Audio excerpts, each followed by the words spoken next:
que você vai ouvir agora é uma comparação direta entre mitologias distantes que imaginaram o colapso final do mundo para explicar o mesmo medo humano fundamental diante da perda de controle. Em praticamente todas as sociedades antigas, a ideia de um fim não surge como fantasia isolada, mas como resposta organizada a experiências concretas de ruptura.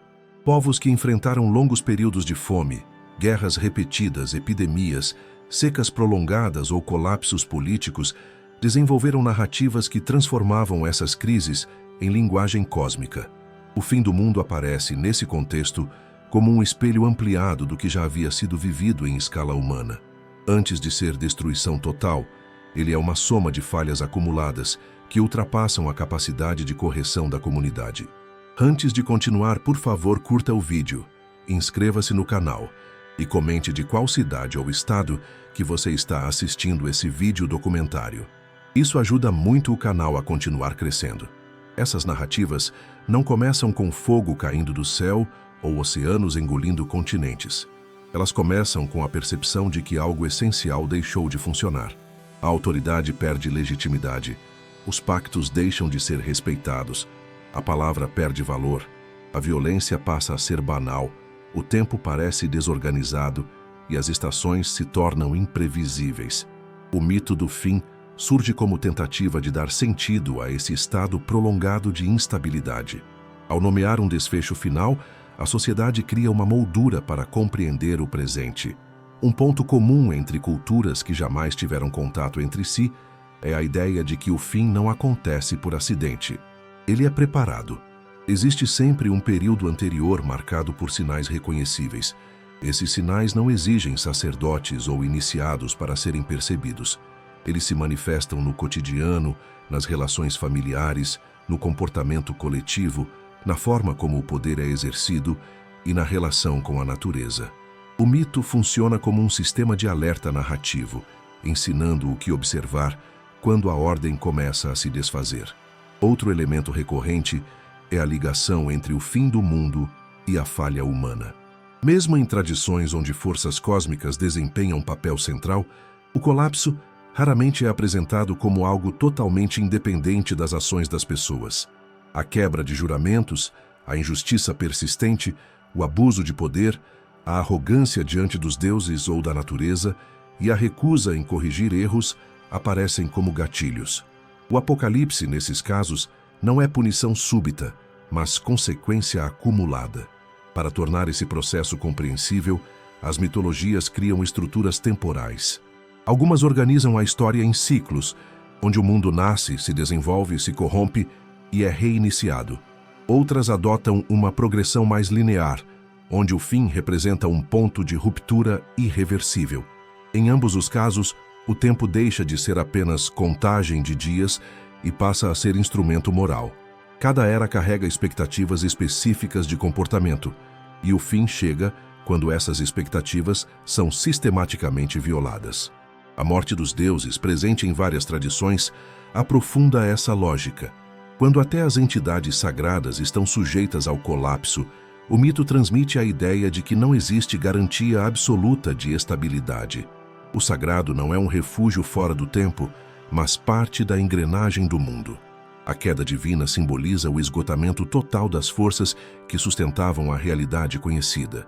Não se trata apenas de destruição física, mas de falência de sentido.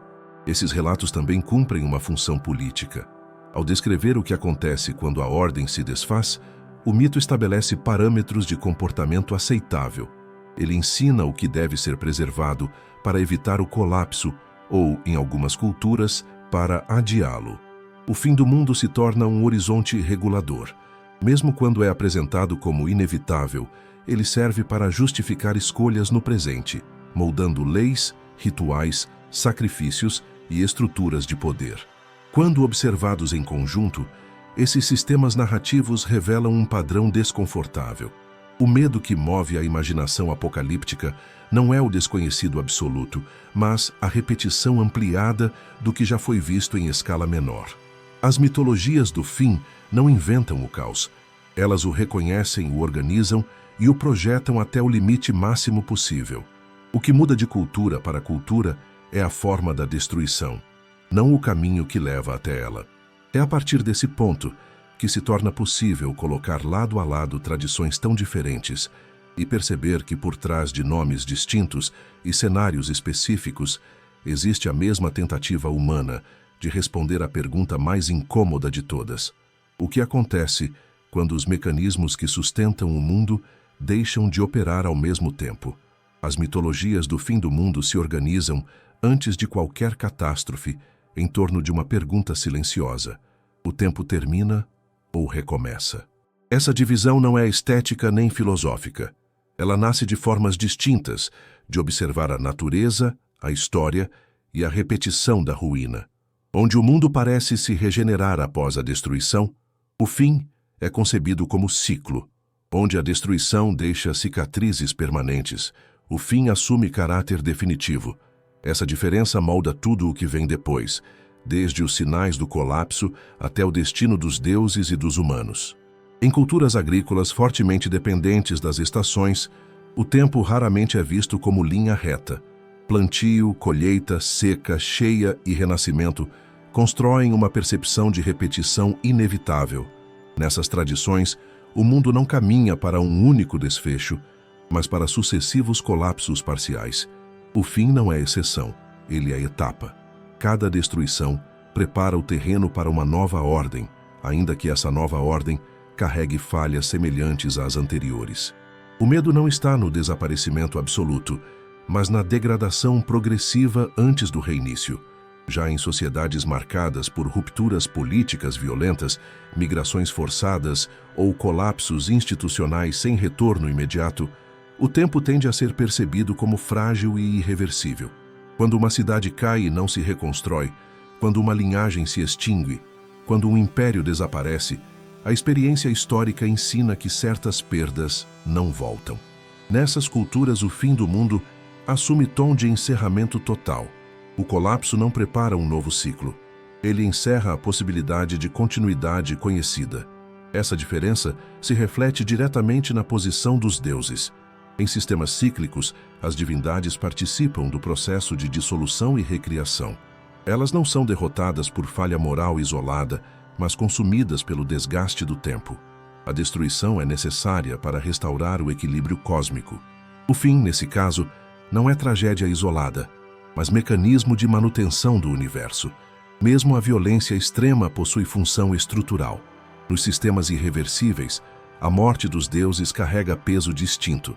Ela representa a quebra final da ordem sagrada. Quando o divino cai, não há garantia de substituição equivalente. O mundo entra em estado de desamparo cósmico. O fim não reorganiza, ele expõe o vazio. Essa concepção produz mitos mais sombrios, nos quais o colapso não limpa o erro, apenas revela que a estrutura sempre foi instável. A forma como os sinais do fim aparecem também varia conforme essa percepção do tempo. Em narrativas cíclicas, os presságios são graduais e longos. O mundo envelhece. As relações se corroem lentamente. A corrupção se espalha como desgaste, não como explosão. O fim chega quando o acúmulo se torna insustentável. Já nas narrativas irreversíveis, os sinais costumam ser mais abruptos. O mundo parece funcional, até que algo quebra de maneira súbita e irreparável, desencadeando uma sequência rápida de colapsos. Essas duas visões produzem respostas humanas diferentes. Onde o fim é cíclico, surgem rituais para adiar, equilibrar ou atravessar o colapso. O comportamento correto pode não impedir a destruição, mas pode garantir um lugar no próximo mundo. Onde o fim é definitivo, a ênfase recai sobre vigilância e correção imediata.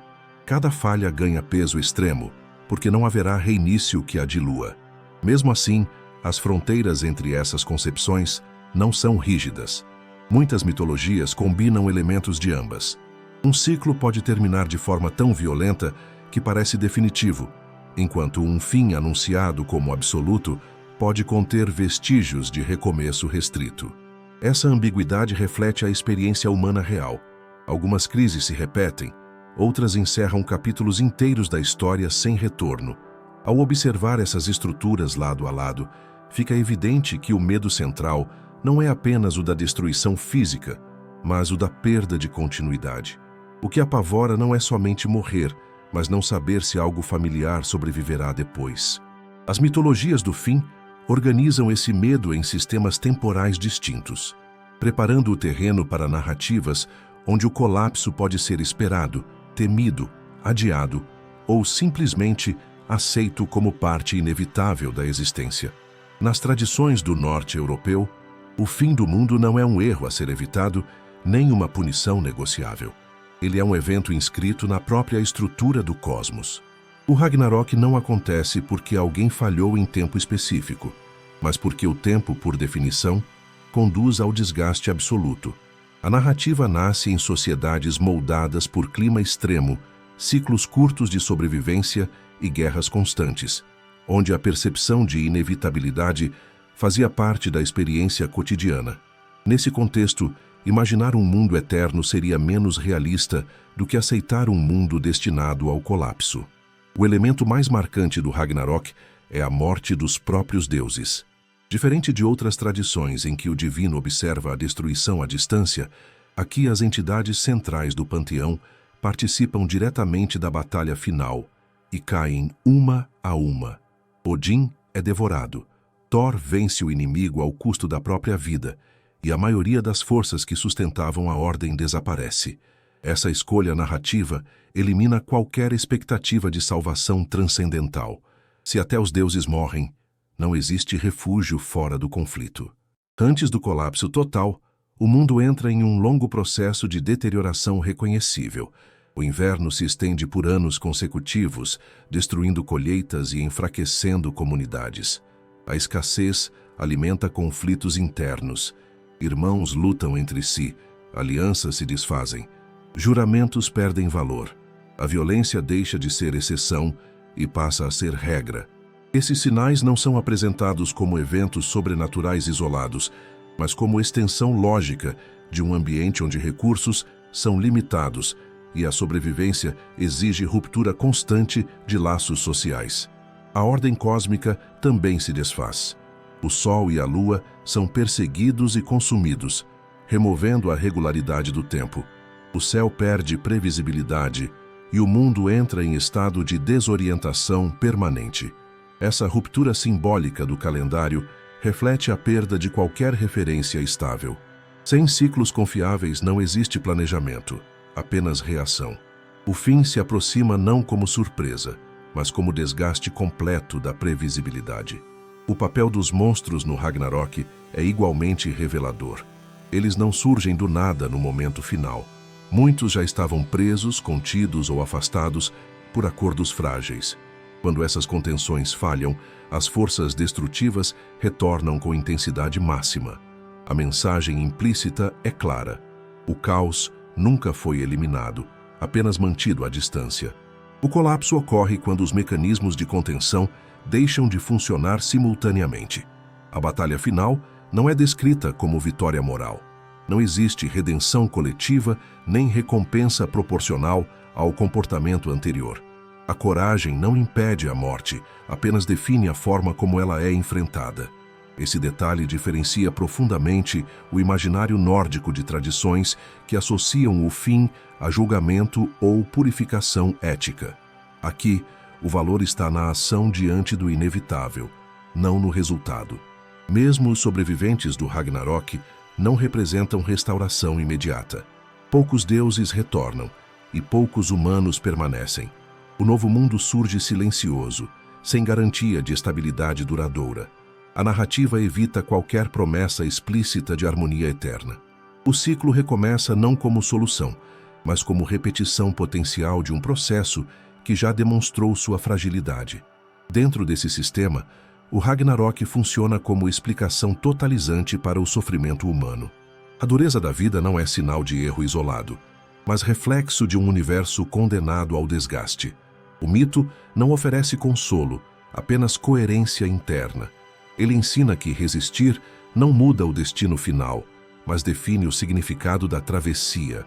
Essa lógica prepara o terreno para comparar o imaginário nórdico com tradições onde o fim pode ser atrasado, negociado ou transformado em purificação gradual. revelando o quanto a inevitabilidade molda não apenas o mito, mas a própria forma de existir dentro dele. O Ragnarok não começa no campo de batalha final.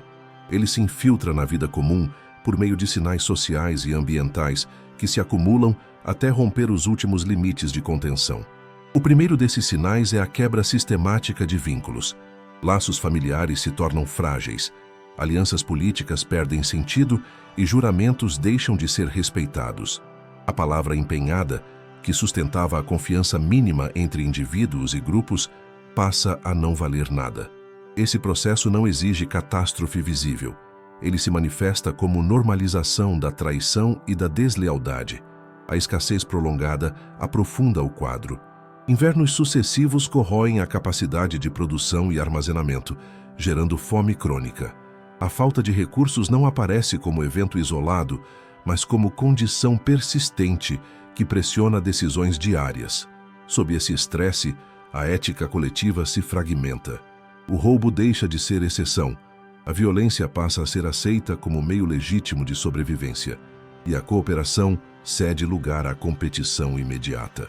O mito registra esse estágio como prévio à guerra total, indicando que o colapso começa quando a sobrevivência individual se sobrepõe a qualquer noção de comunidade. Outro sinal central é a desordem do tempo. A perseguição e o consumo do sol e da lua simbolizam a perda de regularidade que orientava a vida prática. Sem ciclos previsíveis, a agricultura se torna arriscada. As viagens ficam inseguras e o planejamento perde eficácia. O cotidiano entra em modo reativo. A incapacidade de prever o amanhã transforma cada decisão em aposta, e a sociedade passa a operar sob urgência constante. Essa pressão contínua desgasta instituições e acelera conflitos. A liberação das forças contidas reforça essa dinâmica. Monstros antes aprisionados por acordos frágeis retornam quando as estruturas de contenção falham. No plano simbólico, isso representa o colapso de mecanismos sociais que mantinham comportamentos destrutivos sob controle. Normas deixam de ser aplicadas, punições perdem efeito e a transgressão se espalha. O mito sugere que o perigo maior não é a existência do caos, mas a falência simultânea dos dispositivos que o mantinham distante. A guerra entre humanos antecede a guerra dos deuses. Conflitos locais se multiplicam, escalando sem mediação possível. Não há autoridade reconhecida capaz de interromper a violência. A ausência de um árbitro legítimo faz com que cada grupo se torne juiz de si mesmo. Esse cenário produz espirais de vingança que consomem recursos e vidas, preparando o terreno para o confronto final. A batalha divina aparece assim como espelho ampliado de um mundo humano já destruído por dentro. A degradação moral não é apresentada como escolha consciente de maldade, mas como adaptação a um ambiente hostil. O mito não condena indivíduos isolados. Ele descreve um sistema em que a sobrevivência prolongada sob escassez e insegurança torna a quebra de valores quase inevitável. Esse detalhe aproxima o Ragnarok da experiência histórica real, onde colapsos raramente começam com grandes decisões, mas com pequenas concessões repetidas. Por fim, a perda de sentido acompanha a perda de ordem. Quando os deuses caminham para a morte e o mundo se aproxima do fim, não há promessa de justiça final que reorganize o sofrimento. A ausência de julgamento pós-colapso remove qualquer compensação simbólica. O cotidiano se esvazia de horizonte. As ações continuam, mas sem expectativa de recompensa duradoura. Esse vazio funcional marca o estágio final antes da destruição total, preparando a comparação com tradições onde o fim é precedido por sinais semelhantes, mas interpretado como punição moral, purificação necessária ou reinício deliberado. Nas tradições indianas, o fim do mundo não se apresenta como um único evento explosivo, mas como o resultado previsível de um desgaste prolongado que atravessa eras inteiras. O tempo é organizado em grandes ciclos, e cada ciclo contém fases de equilíbrio e fases de deterioração. O colapso não chega de repente. Ele amadurece lentamente, quase de forma administrativa, à medida que os princípios que sustentam a ordem deixam de ser praticados. O foco central não está na destruição física imediata, mas na erosão do Dharma, o conjunto de deveres, responsabilidades e limites que mantém o mundo funcional. O Kali Yuga, a última dessas eras, é descrito como um período em que a inversão de valores se torna regra. A autoridade passa a ser conquistada pela força ou pela astúcia, não pela legitimidade. Conhecimento perde profundidade e vira instrumento de prestígio vazio. A mentira se torna eficiente, enquanto a verdade passa a ser vista como obstáculo. O mito não descreve essas mudanças como exceções morais, mas como padrão dominante. O mundo continua existindo, mas opera com lógica invertida. A degradação não afeta apenas a esfera humana. A relação entre pessoas e natureza também se distorce. Rituais deixam de cumprir sua função, não por erro técnico, mas por perda de intenção. O gesto permanece, mas o sentido se esvazia. Essa separação entre forma e propósito aparece como sinal claro de que o ciclo se aproxima do limite. O sagrado continua presente no vocabulário, mas não orienta mais o comportamento real. Ao contrário de tradições onde o fim é precipitado por uma transgressão específica, aqui o colapso é produto de acumulação. Pequenas corrupções toleradas se somam ao longo de gerações. O erro não é corrigido porque se torna normal. Esse aspecto torna o fim indiano especialmente silencioso. Não há um momento claro em que se possa dizer que tudo começou a dar errado. O mundo simplesmente se adapta a níveis cada vez mais baixos de equilíbrio. Os deuses nesse sistema não desaparecem por derrota direta. Eles se retiram progressivamente da esfera humana. A distância entre o plano divino e o cotidiano aumenta à medida que o Dharma se enfraquece. Essa retirada não é punição imediata, mas consequência da incompatibilidade entre a ordem cósmica e o comportamento dominante. O mundo continua funcionando, mas com suporte reduzido, como uma estrutura mantida além do limite seguro. A violência, quando aparece, não é glorificada nem centralizada em grandes batalhas finais. Ela se manifesta de forma difusa, cotidiana, integrada à vida social. Conflitos se multiplicam sem resolução duradoura. A justiça perde consistência, variando conforme interesse e posição. O sofrimento não explode, ele se espalha. O mito registra esse cenário como mais perigoso do que a destruição súbita, porque corrói a capacidade coletiva de reconhecer que algo está errado. Mesmo a expectativa do fim não produz urgência moral imediata. Como o colapso é visto como etapa necessária do ciclo, existe uma aceitação ambígua. As pessoas continuam agindo dentro de um sistema que sabem estar degradado, ajustando-se em vez de corrigir. Essa adaptação prolonga o processo e aprofunda a queda. O fim se aproxima não por aceleração, mas por normalização do desequilíbrio. Dentro dessa lógica, o apocalipse indiano não depende de sinais espetaculares no céu. Ele se revela na rotina, na linguagem, nas relações de poder e na forma como deveres são abandonados sem escândalo.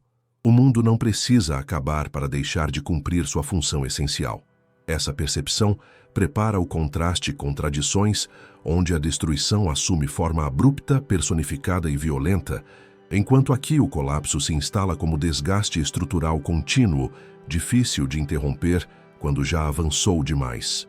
Quando o ciclo atinge o limite máximo de degradação, o fim não ocorre como punição moral direta, mas como necessidade estrutural do próprio cosmos. A dissolução final, conhecida como o momento em que a criação retorna ao estado indiferenciado, não é descrita como caos absoluto, e sim como desmontagem ordenada.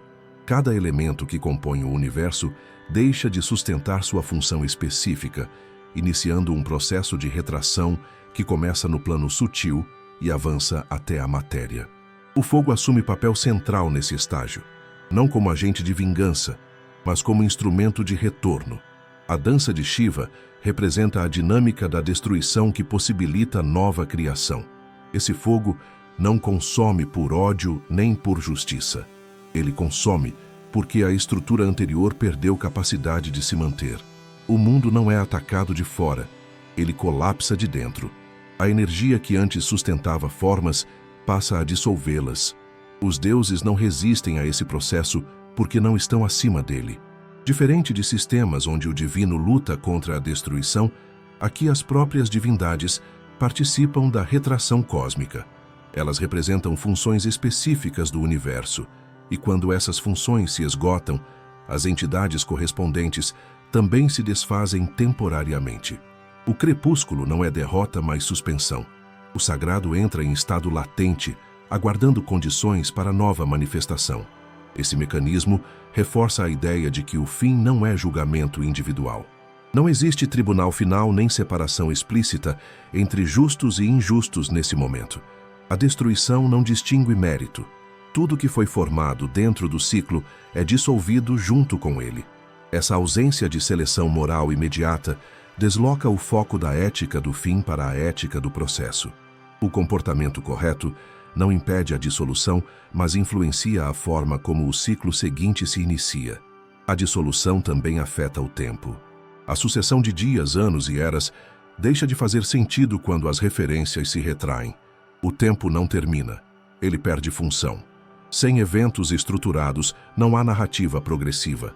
Esse colapso temporal diferencia o fim indiano de tradições, onde o Apocalipse intensifica a história. Aqui a história se desfaz junto com o mundo que a produziu. O universo, nesse estágio, não explode nem implode de forma violenta. Ele silencia. Sons cessam, movimentos se tornam raros, distinções se apagam.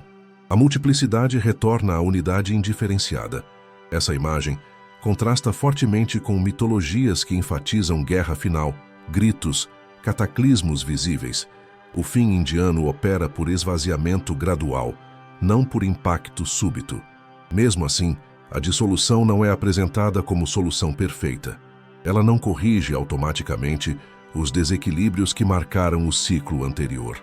O novo mundo que surgirá carregará potencial para repetir padrões semelhantes, porque a criação não elimina a possibilidade de degradação. O mito não promete progresso linear, apenas continuidade do movimento. Essa concepção altera profundamente a relação entre humanidade e fim do mundo.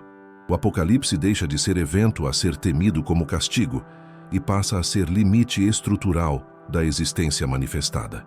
O medo não está no fogo final, mas no longo período anterior de decadência silenciosa, onde o mundo continua funcionando enquanto perde sentido.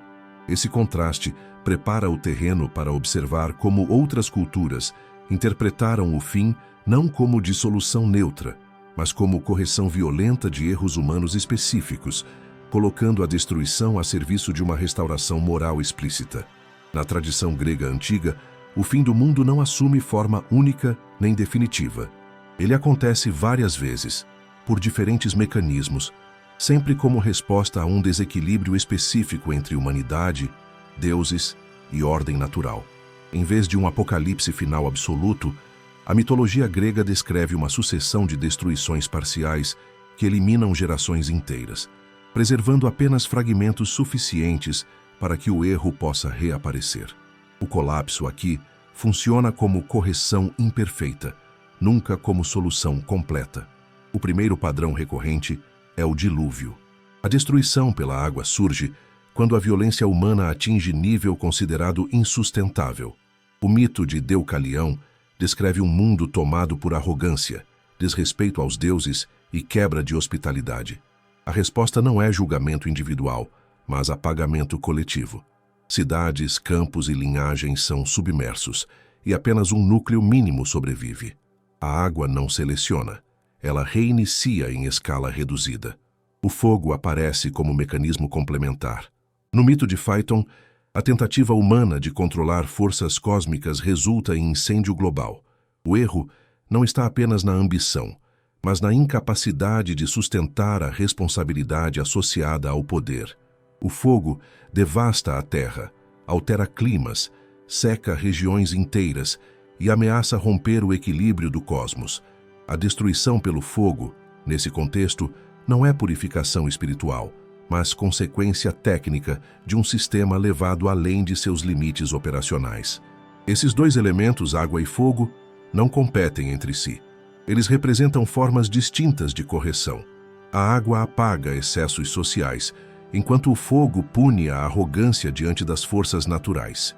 Em ambos os casos, o mundo não termina porque o tempo se esgotou, mas porque a humanidade ultrapassou um limiar funcional. A destruição ocorre quando a convivência entre humanos e ordem cósmica se torna inviável. Os deuses, diferentemente do imaginário nórdico, não morrem nesses processos. Eles permanecem como agentes externos que observam, decidem e intervêm. Isso cria uma assimetria clara. O divino não compartilha do destino humano. O fim do mundo grego é sempre um fim para os mortais, não para a estrutura sagrada. Essa diferença altera profundamente o peso do Apocalipse. A destruição não revela a fragilidade do cosmos, mas falha recorrente da humanidade. Outro aspecto central é a repetição do erro. Após cada destruição, os sobreviventes repovoam o mundo, mas carregam as mesmas tendências que levaram ao colapso anterior. A mitologia não sugere aprendizado coletivo duradouro. O reinício não corrige o comportamento humano, apenas restaura condições para que ele se manifeste novamente. O fim, portanto, não encerra a história. Ele a reinicia com memória parcial. A previsibilidade do colapso também é limitada. Diferente de sistemas com longos presságios, os fins gregos tendem a surgir após decisões específicas que ultrapassam limites claros. O mundo pode parecer funcional até que um ato isolado desencadeie destruição em cascata. Essa característica reflete uma visão de mundo onde equilíbrio é frágil e pode ser rompido rapidamente por excesso, arrogância ou negligência. A ausência de um fim definitivo gera um imaginário onde o colapso é sempre possível, mas nunca total. O mundo vive sob ameaça constante de correção violenta, mas também sob garantia implícita de continuidade mínima. Essa tensão entre destruição recorrente e permanência estrutural diferencia profundamente o imaginário grego das tradições cíclicas indianas e da inevitabilidade nórdica, abrindo espaço para comparar como outras culturas transformaram o fim do mundo em calendário, ritual ou expectativa matemática de encerramento completo. Após cada grande destruição descrita nos mitos gregos, o mundo não retorna ao ponto zero absoluto. Ele reaparece incompleto, carregando restos materiais, memórias fragmentadas e estruturas simbólicas que sobreviveram por acaso ou por concessão divina. Esse retorno parcial é fundamental para entender por que o fim, na Grécia Antiga, nunca é libertação definitiva. O colapso elimina excessos imediatos, mas preserva as condições que tornam novos excessos possíveis. Os sobreviventes não são apresentados como moralmente superiores. Eles permanecem vivos por circunstância, astúcia ou favor momentâneo, não por mérito absoluto. Ao repovoarem o mundo, trazem consigo as mesmas inclinações humanas que levaram às destruições anteriores. O mito não constrói a ideia de humanidade purificada. Ele constrói a imagem de uma humanidade reduzida, porém estruturalmente semelhante à anterior. O reset não corrige a lógica interna do comportamento humano. Essa imperfeição do reinício se reflete na relação com os deuses. As divindades continuam exercendo poder, mas não reformulam radicalmente as regras do mundo. Elas intervêm para conter o colapso imediato, não para impedir recorrência futura.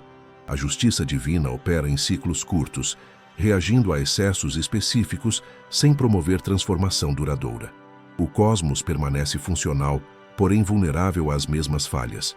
O tempo, nesse contexto, não avança em linha de progresso moral. Ele oscila.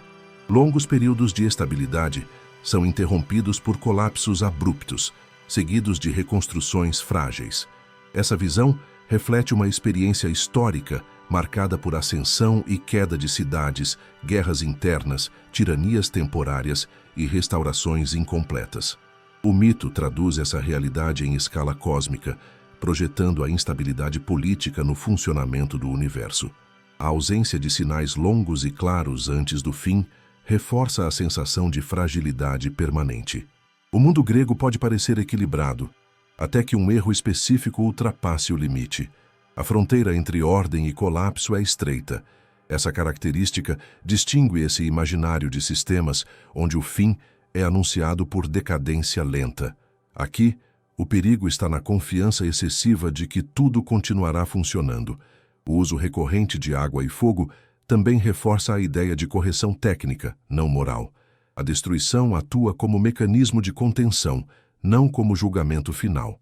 O mito sugere que certos níveis de desequilíbrio exigem resposta imediata, mas não oferece solução estrutural para evitá-los no longo prazo. O mundo é ajustado, não redesenhado. Esse modelo de fim gera uma relação específica com o medo. Não existe expectativa de encerramento total, mas existe consciência constante de vulnerabilidade. O colapso pode vir a qualquer momento, acionado por falhas humanas específicas. O cotidiano carrega, assim, uma tensão latente entre funcionamento normal e desastre potencial, sem horizonte claro de superação definitiva. Essa percepção prepara o terreno para observar culturas que organizaram o fim do mundo de forma ainda mais sistemática, transformando a destruição em calendário, matemática e ritual. Diferente da imprevisibilidade grega, outras tradições buscaram mapear com precisão quando e como o mundo terminaria, reduzindo a incerteza por meio de ciclos numerados, eras contadas e sinais rigidamente definidos, deslocando o medo do inesperado para a expectativa programada do colapso. Nas tradições mesoamericanas, o fim do mundo não é hipótese futura distante, mas fato recorrente. O mundo atual existe porque outros mundos já terminaram. Essa ideia altera completamente a relação com o Apocalipse. O medo não está em imaginar como tudo acabará, mas em reconhecer que o colapso já aconteceu várias vezes e pode acontecer de novo. A criação não é evento único. Ela é uma sequência de tentativas falhas de manter a ordem. A estrutura central desse imaginário é a dos sóis, grandes eras cósmicas sustentadas por forças específicas. Cada sol corresponde a um tipo de mundo, com regras próprias, formas de vida distintas e um mecanismo particular de destruição. Um mundo é destruído por ataques de criaturas, outro por ventos devastadores, outro por fogo, outro por água. A diversidade dos fins não indica a criatividade gratuita, mas a percepção de que o equilíbrio pode falhar por múltiplas vias. Diferente da Grécia, onde o colapso responde a erros pontuais, aqui a destruição é estrutural. Cada mundo nasce já carregando a semente de sua própria ruína. O problema não é um comportamento isolado, mas a instabilidade inerente da criação. O cosmos exige manutenção constante. Sem intervenção, ele se desfaz. Essa lógica transforma o fim do mundo em evento previsível dentro de um sistema maior, não em exceção moral. Os deuses, nesse contexto, não são observadores externos. Eles dependem da continuidade do mundo para manter sua própria existência funcional. Quando um sol termina, não é apenas a humanidade que desaparece. A própria ordem divina precisa ser reorganizada. Os deuses sacrificam, lutam e falham. A criação exige custo permanente. Não existe estabilidade gratuita. O elemento mais perturbador dessa visão é a responsabilidade humana. A continuidade do mundo atual depende de ações humanas específicas, principalmente rituais de sustentação. O cosmos não se mantém sozinho. Sem oferta constante de energia simbólica, o Sol perde força. O fim não chega porque o tempo se esgota, mas porque a manutenção falha. Essa transferência de responsabilidade coloca o Apocalipse no centro da vida cotidiana. Os sinais do colapso, nesse sistema, não são sutis. Eles aparecem como desequilíbrios climáticos, colheitas instáveis, fenômenos celestes irregulares e crises políticas internas. Cada anomalia é interpretada como possível enfraquecimento do Sol vigente. O cotidiano é lido como diagnóstico do estado do universo. A normalidade nunca é garantida. Ela é constantemente verificada. A repetição dos fins anteriores cria uma memória coletiva de destruição. O mundo atual não é visto como definitivo, mas como provisório. Essa percepção molda decisões políticas, calendários e rituais. O tempo é contado não apenas para organizar atividades humanas, mas para monitorar a saúde do cosmos. A contagem dos dias se torna ferramenta de vigilância apocalíptica. Nesse imaginário, O fim do mundo não é punição nem correção moral direta. Ele é falha operacional. Quando a engrenagem não recebe energia suficiente, ela para. O colapso não julga, apenas encerra. Essa lógica desloca o medo do julgamento para o medo da negligência, preparando contraste direto com tradições onde o fim depende da vontade divina ou da degeneração ética, enquanto aqui ele depende da capacidade contínua de sustentar o próprio funcionamento do universo. Nas culturas mesoamericanas, o tempo não é apenas medido, ele é vigiado. Os calendários não funcionam como registros passivos dos dias, mas como instrumentos ativos de sobrevivência cósmica. Cada ciclo contado, cada data marcada e cada transição registrada carrega o peso de um possível colapso. O mundo existe enquanto o tempo é corretamente observado e respondido. Quando a contagem falha ou perde sentido, a ordem começa a se desfazer. O calendário ritual organiza a relação entre humanos, deuses e forças naturais. Ele indica quando agir, quando oferecer, quando conter e quando reforçar o vínculo com o sol vigente. Essas ações não são simbólicas no sentido abstrato. Elas são entendidas como operações necessárias para manter o movimento do cosmos. O sacrifício, nesse contexto, não é ato de crueldade gratuita, mas mecanismo de transferência de energia. O universo exige custo constante para continuar funcionando. Essa lógica transforma o cotidiano em campo de manutenção permanente. Governantes, sacerdotes e comunidades inteiras assumem responsabilidade direta pela estabilidade do mundo. Uma falha política, uma guerra interna ou um ritual mal executado não afeta apenas a sociedade, afeta o próprio Sol. O colapso social e o colapso cósmico se tornam indissociáveis. O fim do mundo deixa de ser evento distante e passa a ser risco diário. Diferente de tradições onde o fim é inevitável, aqui existe a possibilidade de adiamento. O mundo não precisa acabar naquele ciclo específico se as ações corretas forem realizadas. Essa possibilidade, porém, não elimina o medo. Ela o intensifica. A responsabilidade contínua gera tensão permanente. Cada geração herda não apenas a Terra, mas a obrigação de mantê-la existente. O futuro não é garantido por design divino, mas por esforço humano incessante. Os sinais de enfraquecimento do cosmos são interpretados com atenção extrema. Eclipses, terremotos, secas prolongadas e instabilidade política são lidos como alertas de que o Sol pode estar perdendo força. Nenhum desses sinais é ignorado. Eles exigem resposta imediata.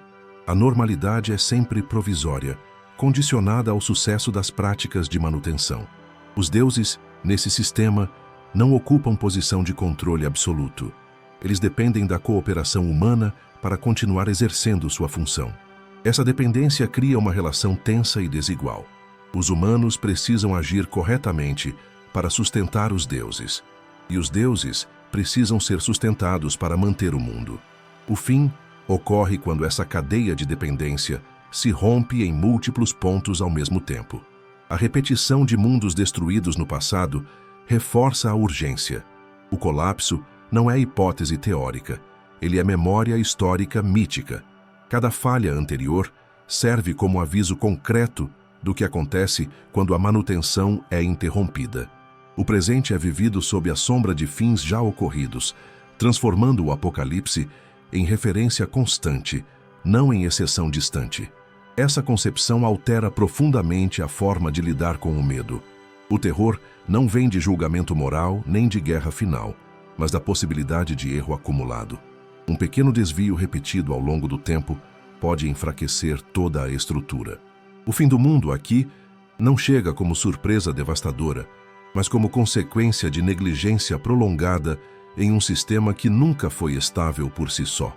Em muitas tradições africanas, o fim do mundo não se manifesta como explosão cósmica, incêndio total ou dilúvio universal. Ele ocorre de forma mais silenciosa e, justamente por isso, mais profunda. O colapso é descrito como uma ruptura gradual entre o céu e a terra, entre o plano do sagrado e o espaço humano. No início dos tempos, essas esferas estavam próximas. Os deuses caminhavam entre as pessoas e a comunicação era direta. O fim começa quando essa proximidade se rompe. Essa separação não acontece por acaso nem por desgaste automático do tempo. Ela surge como consequência direta de comportamentos humanos reiterados. Desrespeito aos limites, abuso dos recursos naturais, quebra de tabus fundamentais e perda da harmonia comunitária empurram o sagrado para longe. O mito não descreve um momento único de expulsão divina, mas um afastamento progressivo. A distância cresce à medida que os humanos deixam de reconhecer limites. O elemento central dessa visão é a harmonia. O mundo existe enquanto há equilíbrio entre pessoas, ancestrais, natureza e forças invisíveis. Quando essa rede se rompe, o mundo não precisa ser destruído fisicamente para deixar de funcionar. Ele continua existindo, mas perde coesão. As colheitas falham, as chuvas se tornam irregulares, as doenças se espalham e os conflitos internos se intensificam. O apocalipse se instala como desagregação social. Os deuses não morrem nesse processo. Eles se retiram. Essa retirada é mais perturbadora do que a morte divina, porque deixa o mundo sem orientação direta. Não há batalha final, nem confronto épico. Há silêncio. A ausência do sagrado cria um vazio funcional, onde as normas deixam de ter respaldo transcendente. O que antes era proibido por respeito passa a ser ignorado por conveniência. Os ancestrais ocupam um papel crucial nesse cenário. Eles funcionam como ponte entre passado e presente, entre o visível e o invisível. Quando a relação com os ancestrais se enfraquece, a memória coletiva se fragmenta. A comunidade perde referências sobre como agir, como resolver conflitos e como manter equilíbrio. O fim do mundo se aproxima não por destruição externa, mas por esquecimento interno. A responsabilidade pelo colapso é coletiva. Não existe figura isolada culpada pelo fim. O mito distribui a falha entre gerações que toleraram pequenas rupturas sucessivas. Cada desvio parece insignificante no momento em que ocorre, mas o acúmulo cria uma distância irreversível. O céu não se afasta de uma vez, ele é empurrado para longe. Os sinais desse fim não são extraordinários. Eles aparecem como quebra da vida comunitária, aumento de disputas internas, enfraquecimento da solidariedade e exploração excessiva da terra. O cotidiano se torna mais duro, não por catástrofe súbita, mas por perda de cooperação. A vida passa a exigir esforço desproporcional para manter o mínimo de estabilidade. Essa forma de apocalipse desloca o medo do evento final para o processo contínuo de afastamento. O fim não chega com anúncio claro. Ele se instala enquanto a sociedade ainda acredita estar funcionando normalmente. O mundo permanece de pé, mas deixa de cumprir sua função essencial de sustentar relações equilibradas entre humanos, natureza e sagrado, abrindo espaço para comparar essa ruptura silenciosa com tradições onde o fim é marcado por barulho, violência e intervenção direta de forças cósmicas. Quando a ruptura entre céu e terra se aprofunda, o fim do mundo passa a ser vivido como colapso interno das estruturas sociais. Não há necessidade de destruição física ampla para que a realidade se torne inviável. A comunidade deixa de operar como unidade funcional.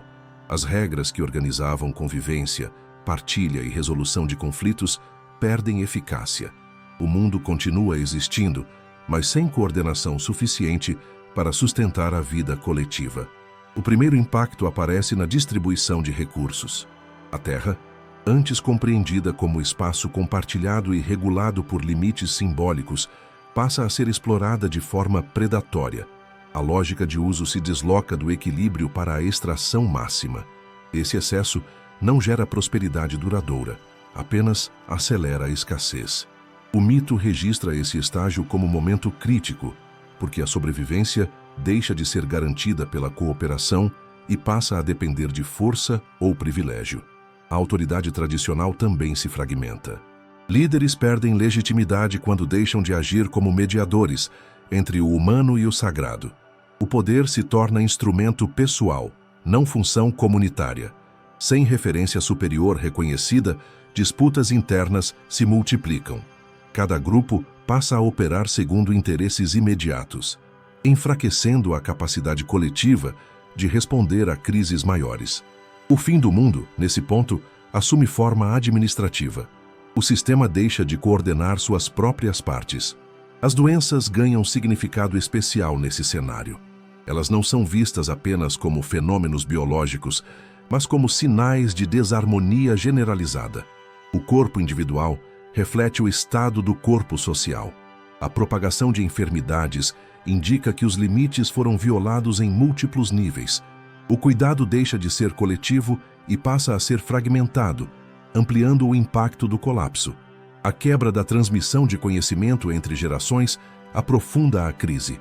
Jovens deixam de aprender práticas essenciais de sobrevivência, não por falta de capacidade, mas por desvalorização da memória ancestral. Técnicas de cultivo, cura e convivência se perdem. O futuro se desconecta do passado. O mundo segue adiante sem base acumulada, operando em improvisação constante. Mesmo os rituais, quando continuam a existir, tornam-se formais e esvaziados. O gesto permanece, mas não reorganiza a realidade. A repetição sem efeito reforça a sensação de abandono.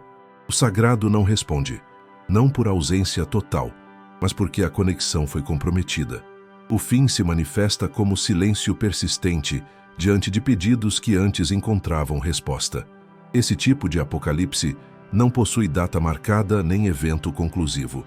Ele se estende no tempo, corroendo a capacidade de reconstrução. Cada tentativa de reorganização ocorre sobre base já enfraquecida. A destruição não vem de fora. Ela emerge das relações internas que deixaram de funcionar. O mundo não acaba em um dia específico, mas atravessa um ponto a partir do qual não consegue mais retornar ao equilíbrio original. Ao colocar essa visão ao lado de sistemas que enfatizam fogo, água ou guerra final, torna-se evidente que o medo africano central não é o da aniquilação súbita, mas o da dissolução lenta do tecido social. O fim do mundo é reconhecido quando a comunidade já não consegue sustentar a si mesma, mesmo que o céu permaneça aparentemente intacto acima dela. Nas tradições da Ásia Oriental, o fim do mundo raramente é descrito como destruição súbita ou batalha final entre forças personificadas. O colapso assume a forma de desequilíbrio progressivo do caminho que organiza céu, terra e humanidade. O mundo não termina porque algo o ataca, mas porque deixa de seguir a ordem que o mantém funcional. O apocalipse não irrompe, ele se instala como perda de alinhamento. O conceito central é o de harmonia dinâmica. Tudo existe em relação. Quando essas relações se desajustam, o sistema inteiro começa a falhar. Governantes deixam de agir de acordo com o princípio correto, autoridades passam a buscar benefício próprio e o poder perde legitimidade. A crise política não é apenas administrativa, ela é cósmica. O desvio no topo repercute em todos os níveis, afetando clima, colheitas e estabilidade social. Diferente de sistemas onde o fim é inevitável, aqui ele é condicional. O colapso pode ser evitado enquanto houver correção de rota. No entanto, essa possibilidade não elimina o risco. Pelo contrário, ela cria um estado permanente de vigilância. Cada erro não corrigido amplia o desajuste. O mundo continua funcionando, mas com eficiência cada vez menor. O fim chega quando o acúmulo de desvios ultrapassa a capacidade de compensação. Os sinais desse processo são sutis no início. Chuvas fora de época, secas localizadas, aumento de conflitos internos e decisões políticas incoerentes são interpretados como sintomas de desarmonia maior. Nenhum desses sinais, isoladamente, indica o fim. O perigo está na repetição e na normalização. Quando o anômalo se torna rotina, o caminho já está comprometido. Os deuses ou forças superiores não aparecem como juízes finais que punem no último instante. Eles se retiram gradualmente do apoio direto. A proteção diminui à medida que o desvio aumenta. Essa retirada não é anúncio explícito do fim, mas redução progressiva de estabilidade. O mundo perde resiliência. Pequenos choques passam a gerar grandes consequências. A responsabilidade humana é direta. O colapso não ocorre por ignorância, mas por recusa em corrigir erros evidentes. A insistência no desvio é mais grave do que o desvio inicial. O mito enfatiza que o fim não chega porque o mundo é frágil.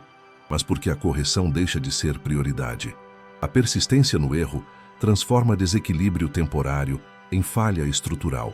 O tempo, nesse sistema, não é contado em eras rigidamente delimitadas, mas em fases de alinhamento e desalinhamento.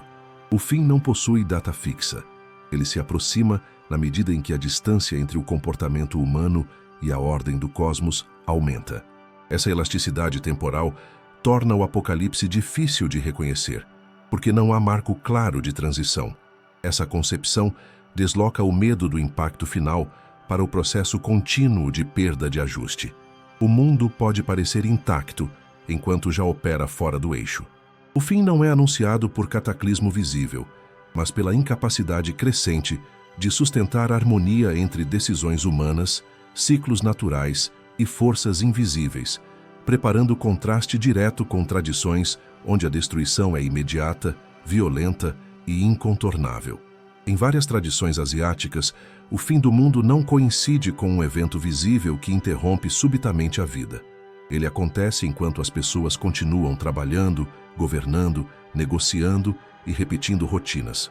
O colapso se manifesta como perda gradual de eficácia do sistema que sustenta a realidade. Nada explode, nada desaba de uma vez. O mundo permanece em funcionamento, mas já não cumpre seu propósito básico de manter equilíbrio entre forças opostas. O primeiro sinal desse tipo de fim é a normalização do desvio. Aquilo que antes era reconhecido como erro passa a ser tratado como adaptação necessária. Decisões injustas são justificadas como pragmáticas. A exploração excessiva é defendida como inevitável. A corrupção deixa de gerar escândalo. Esse deslocamento de referência cria a ilusão de estabilidade, enquanto o eixo central já foi comprometido. A administração do poder ocupa papel decisivo nesse processo. Governos continuam operando, leis continuam sendo aplicadas e rituais institucionais continuam sendo repetidos. No entanto, essas estruturas passam a existir apenas como forma, não como função. A autoridade perde capacidade de corrigir rumos. A política deixa de servir à ordem coletiva e passa a servir à própria manutenção. O fim do mundo, nesse contexto, se instala como falência silenciosa da correção. O impacto ambiental acompanha esse movimento. Pequenos desequilíbrios climáticos se acumulam. O que era exceção se torna padrão. Chuvas irregulares, secas prolongadas e eventos extremos deixam de provocar revisão estrutural e passam a ser incorporados ao cotidiano. A adaptação substitui a correção. O mundo não reage mais ao aviso. Ele aprende a conviver com o dano. A dimensão espiritual segue o mesmo caminho. Práticas continuam existindo, mas perdem poder transformador. O gesto permanece, o efeito desaparece. A repetição vazia cria a sensação de continuidade, mascarando a perda de conexão real. O sagrado não se ausenta de forma dramática. Ele se torna irrelevante. A vida segue, mas sem referência que oriente limites. O colapso das relações humanas se aprofunda nesse cenário. A confiança diminui, mas não desaparece de uma vez. Ela se fragmenta. As pessoas confiam apenas em círculos cada vez menores. A cooperação ampla se torna inviável. Projetos coletivos perdem fôlego. O mundo continua habitável em escala individual, mas se torna impraticável em escala social. O mais perturbador desse tipo de apocalipse é a ausência de percepção clara. Não existe dia marcado, nem evento simbólico que declare o fim. O colapso é reconhecido apenas em retrospecto, quando a distância entre o que o mundo deveria ser e o que ele se tornou já é grande demais para ser revertida. A consciência chega atrasada. Essa forma de término contrasta com mitologias que descrevem fogo, água ou guerra divina. Aqui o fim não impõe medo imediato. Ele se instala como rotina. O mundo não cai. Ele se desgasta até deixar de sustentar vida plena. Essa percepção prepara o terreno para comparar de maneira direta qual dessas tradições imagina o fim mais brutal, qual o mais inevitável e qual apresenta sinais mais próximos da experiência cotidiana, deslocando o foco da narrativa do mito isolado para o confronto explícito entre sistemas apocalípticos distintos. Quando as mitologias são colocadas lado a lado, A brutalidade do fim não depende apenas da quantidade de destruição visível, mas da combinação entre sofrimento prolongado, alcance do colapso e impossibilidade de alívio. Em algumas tradições, o mundo termina rapidamente, reduzindo o tempo de agonia. Em outras, a violência se estende por gerações, consumindo lentamente qualquer possibilidade de estabilidade. A brutalidade, nesse sentido, é medida pelo custo humano total, não apenas pelo impacto inicial. No imaginário nórdico, a brutalidade é concentrada e explícita. O inverno prolongado, a fome generalizada e a guerra total culminam em confronto direto entre forças cósmicas. A morte é imediata e inevitável. O sofrimento é intenso, mas relativamente curto em escala temporal. A violência atinge todos os níveis ao mesmo tempo, eliminando distinções entre combatentes e civis, deuses e humanos. O fim é rápido, absoluto e sem promessa de alívio durante o processo. Nas tradições indianas, a brutalidade assume forma diferente. O sofrimento não explode, ele se arrasta. A degradação do Dharma cria um mundo funcional apenas na aparência, onde injustiça, violência difusa e perda de sentido se tornam normais. O custo humano se acumula ao longo de eras. A destruição final pelo fogo não concentra a dor. Ela encerra um processo de desgaste já extremo. A brutalidade está na duração, não no impacto. O imaginário grego ocupa posição intermediária. Os fins por água ou fogo são devastadores, mas localizados no tempo. O sofrimento é intenso durante o evento, mas limitado à geração atingida. A destruição elimina populações inteiras, mas permite reconstrução relativamente rápida. A brutalidade existe, porém não se prolonga indefinidamente. O colapso funciona como choque violento, não como agonia contínua. Nas tradições mesoamericanas, a brutalidade está ligada à repetição. Mundos inteiros são destruídos sucessivamente, e cada destruição carrega a memória das anteriores. O sofrimento não é apenas físico, mas psicológico e ritual. A responsabilidade humana pela manutenção do cosmos adiciona peso constante. O medo do fim acompanha o cotidiano. A violência não se concentra em um único evento, mas se espalha como pressão permanente. Nos sistemas africanos e asiáticos, a brutalidade é silenciosa. O mundo não termina em chamas ou dilúvios, mas em colapso social, fome recorrente, perda de cooperação e doenças persistentes. O sofrimento não chama a atenção imediata, mas afeta todos os aspectos da vida. A ausência de um evento final claro prolonga a dor, porque não há momento de encerramento. A brutalidade se manifesta como impossibilidade de retorno ao equilíbrio. Ao comparar essas formas, torna-se evidente que o fim mais brutal não é necessariamente o mais espetacular. A destruição súbita pode ser menos cruel do que a degradação prolongada sem horizonte de correção. A violência explícita choca, mas o desgaste contínuo consome lentamente a capacidade de reagir.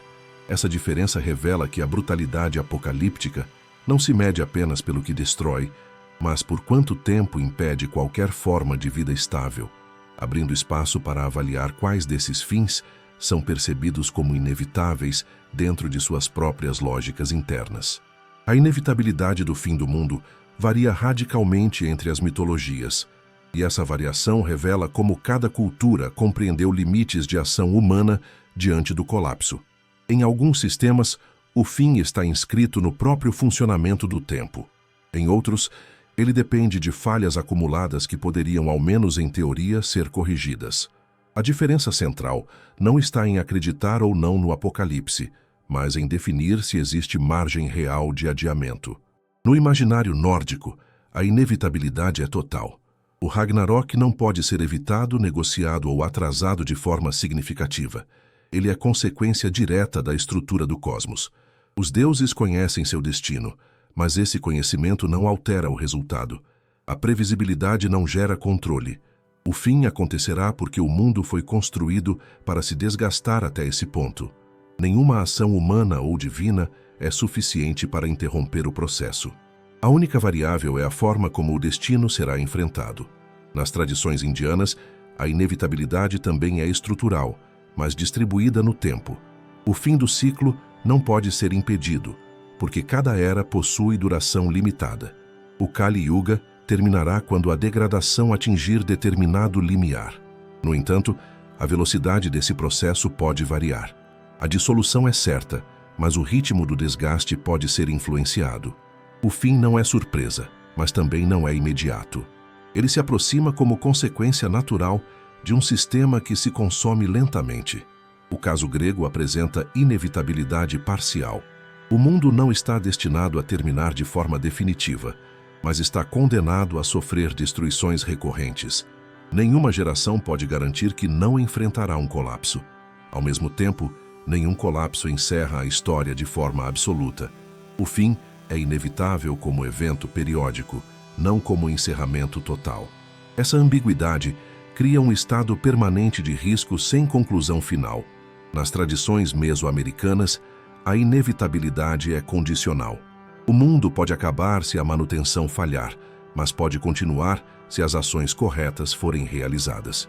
O fim não está programado de forma rígida, mas também não é totalmente evitável.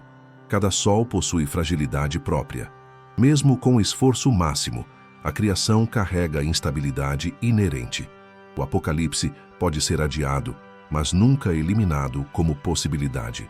A inevitabilidade está na repetição histórica, não na data exata. Nos sistemas africanos e asiáticos, o fim não é anunciado como destino fixo. Ele surge da persistência no erro. Em teoria, o colapso poderia ser evitado se a harmonia fosse restaurada a tempo. No entanto, a dificuldade prática de correção torna o fim provável. A inevitabilidade não é cósmica, mas humana. Ela nasce da incapacidade coletiva de reconhecer e corrigir desvios antes que se tornem estruturais. Ao comparar esses modelos, fica claro que o fim mais inevitável não é aquele que acontece mais rápido, mas aquele que não oferece nenhuma via de escape real. Onde o destino é inscrito no tempo ou na estrutura do cosmos, a inevitabilidade é absoluta. Onde ela depende de comportamento, a margem de adiamento existe, mas raramente é aproveitada. A sensação de inevitabilidade, portanto, não vem apenas da crença no fim, mas da percepção de que os mecanismos necessários para evitá-lo já não estão disponíveis quando os sinais se tornam claros. Entre todas as mitologias comparadas, a diferença mais inquietante não está na forma final da destruição, mas na quantidade de sinais reconhecíveis antes que ela se torne irreversível. Algumas tradições concentram os avisos em fenômenos extraordinários. Outras espalham os sinais pelo cotidiano, tornando o fim difícil de distinguir da rotina. Esse contraste revela quais sistemas apocalípticos exigem atenção constante e quais dependem de choques visíveis para serem reconhecidos.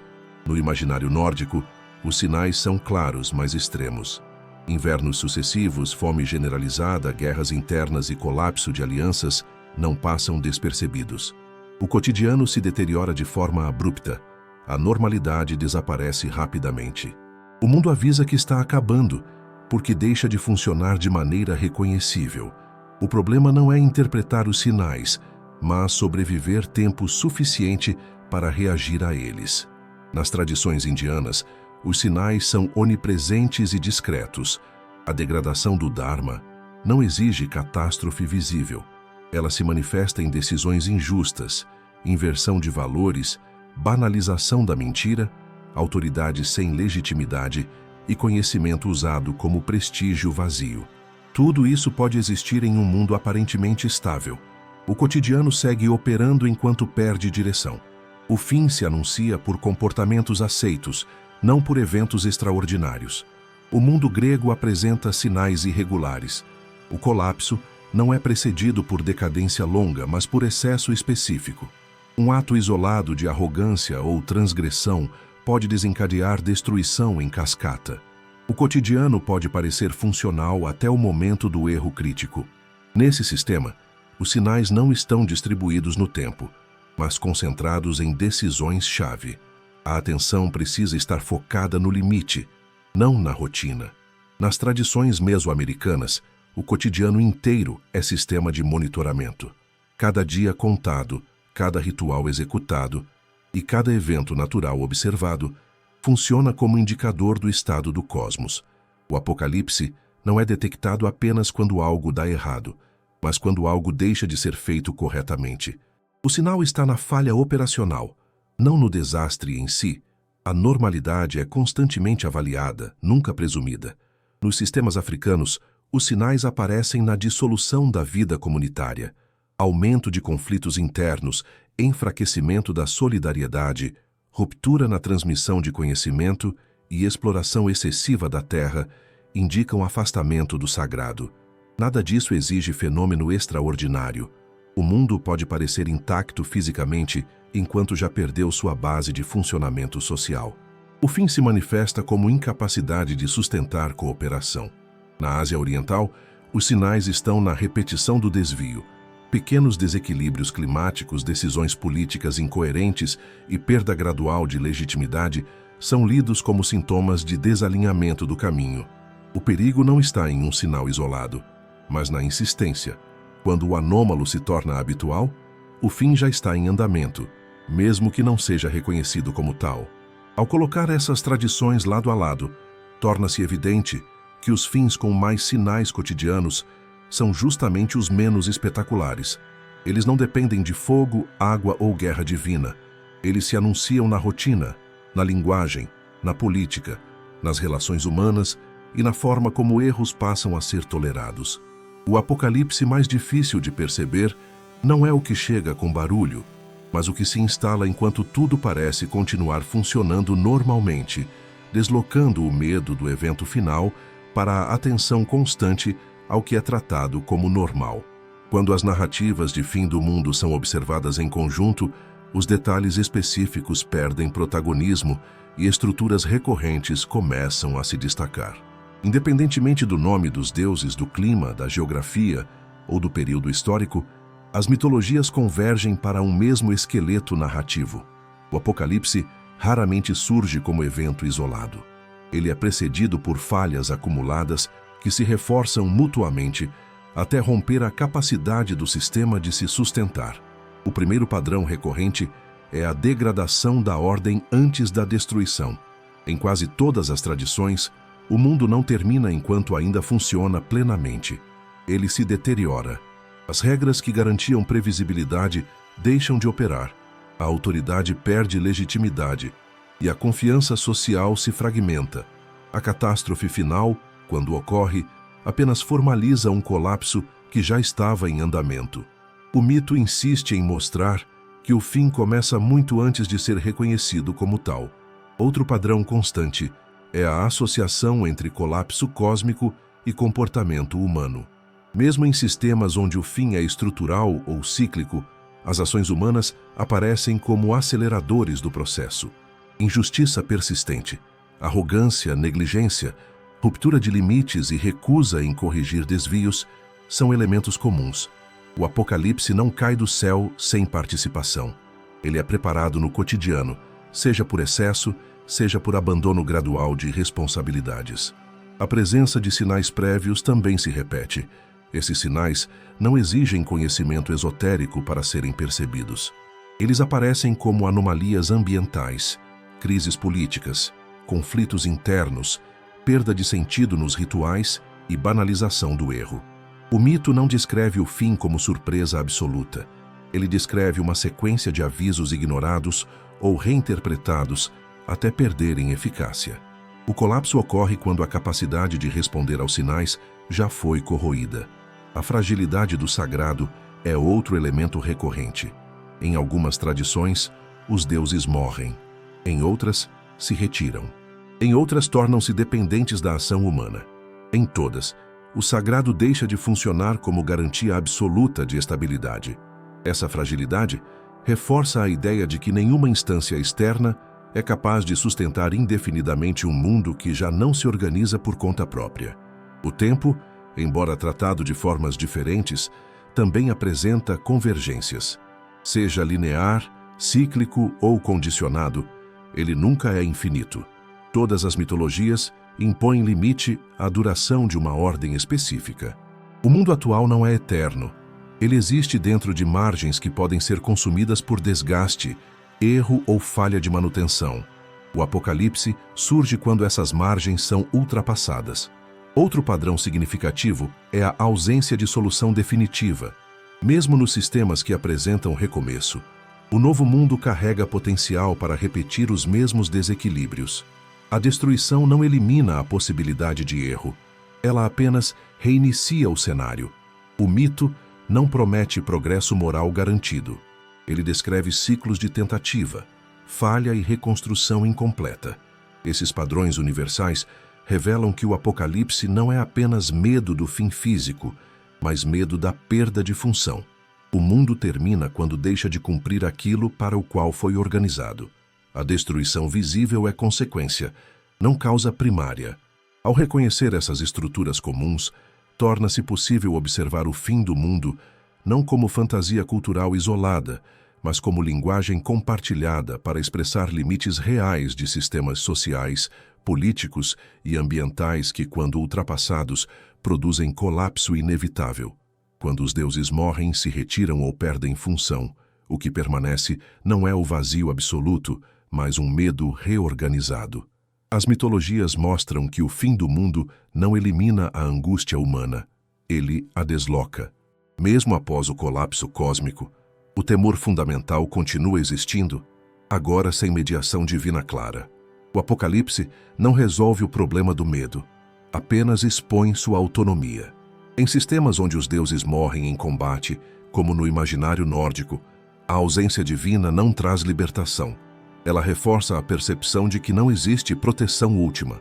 O mundo que emerge após o colapso carrega menos garantias do que o anterior.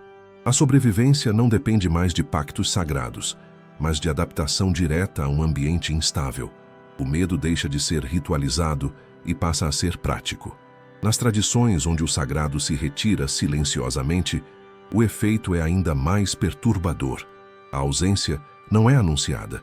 As pessoas continuam vivendo como se a proteção existisse, enquanto ela já não opera. O medo se manifesta como insegurança difusa, sem objeto claro.